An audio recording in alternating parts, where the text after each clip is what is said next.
Let's do a quick little update on the car. As you can see, not much has changed. Just kidding.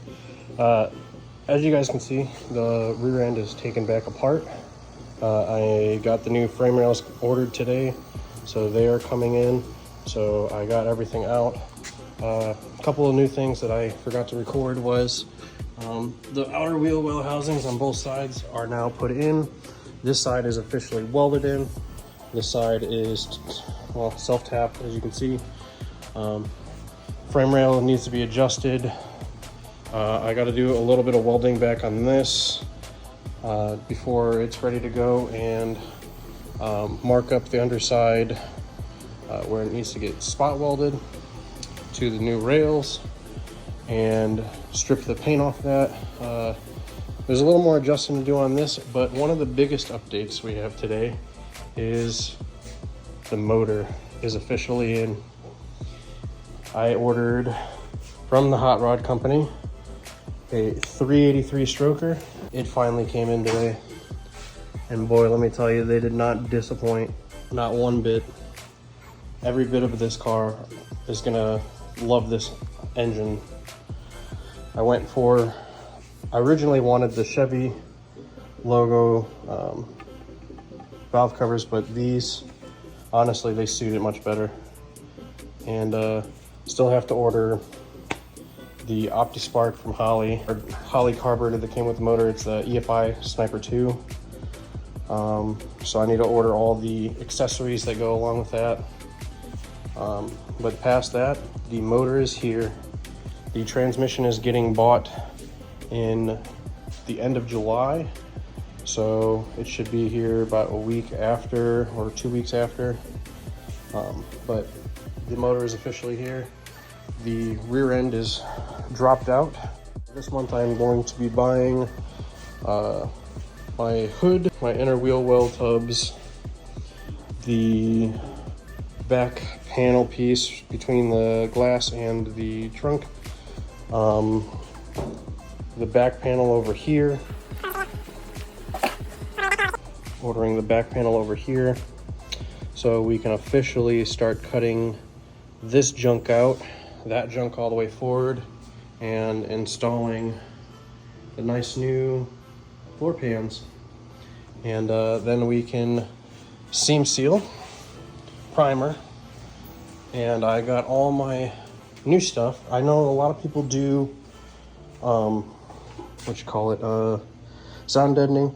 I opted out and bought the lizard skin gun and a 2-gallon container of lizard skin. Now, this is supposed to be a sound control or sound deadening. So we're gonna see how it works, because with that, once the car is, once I get the rear end out of here I will be lifting the car up a little bit more. And I also bought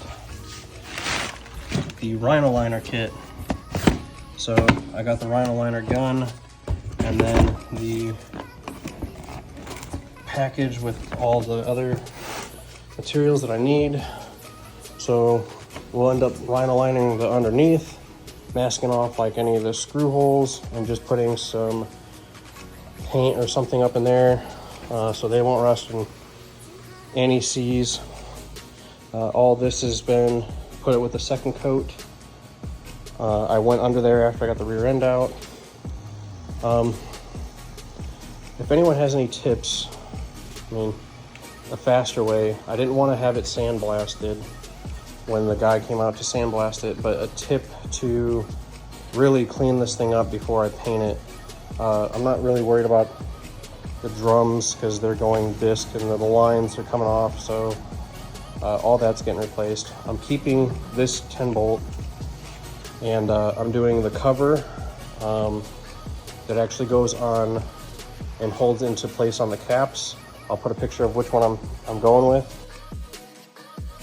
And then from there, I'm gonna paint it, and it's gonna get rebuilt with all new gears and pinion and everything else to a 373 gear. From there, I think the next biggest thing will be is my RSSS front end, or the RS front end for the car.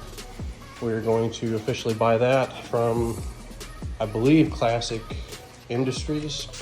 So we'll officially have that. We can actually mock everything up to a good standard. And then I am going to get the paint. But I will be going to get a quote on how much the paint's going to cost me this weekend. Get the car ready for paint, scuff it up, sand it, get the doors ready, get the roof ready, because there's some little imperfections.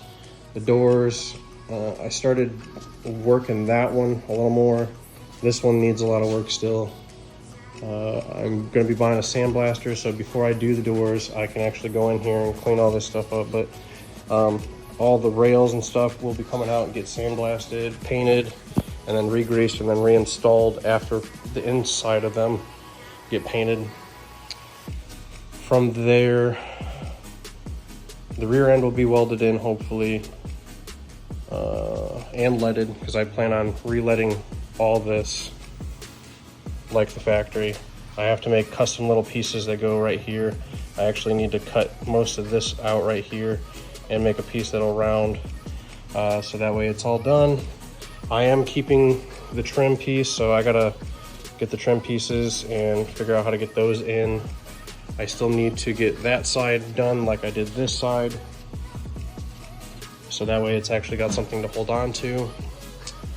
From there, it's just small things from that point.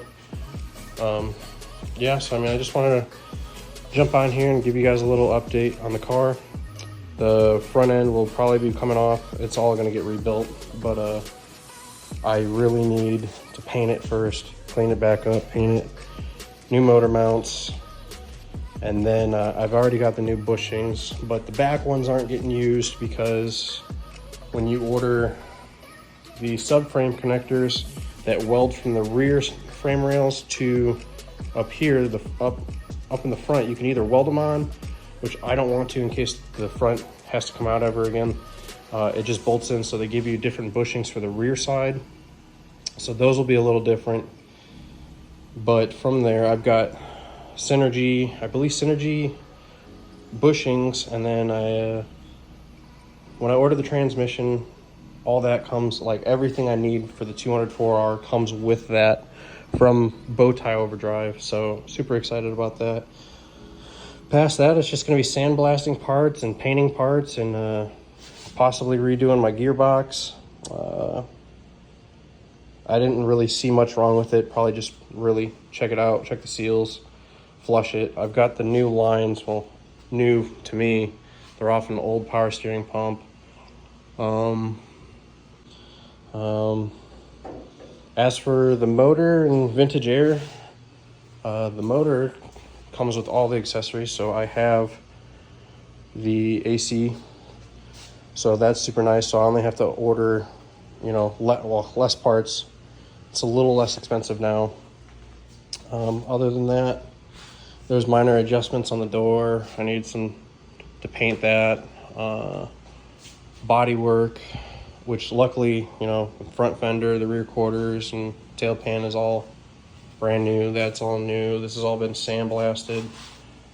All it really is a little bit of skim coat on the roof, sand it down, and then fixing the dents and holes that were in this doors originally, and then it's getting painted, and it's actually getting painted in this garage.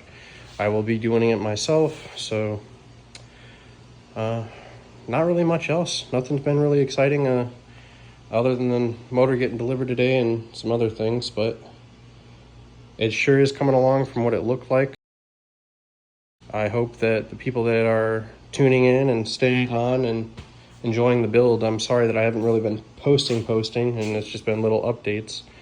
And sometimes I just forget to hit record. I'm just so into it. I put my music on and just go to work. Plus, it's also like 100 and something degrees in Texas, so it's not something I'm worrying about readjusting and trying to stay out here longer. Sometimes it's just easier for me to give you guys little updates. But for now, that is it. I'm gonna end the video here. Go ahead and like, comment, and subscribe, and enjoy the build.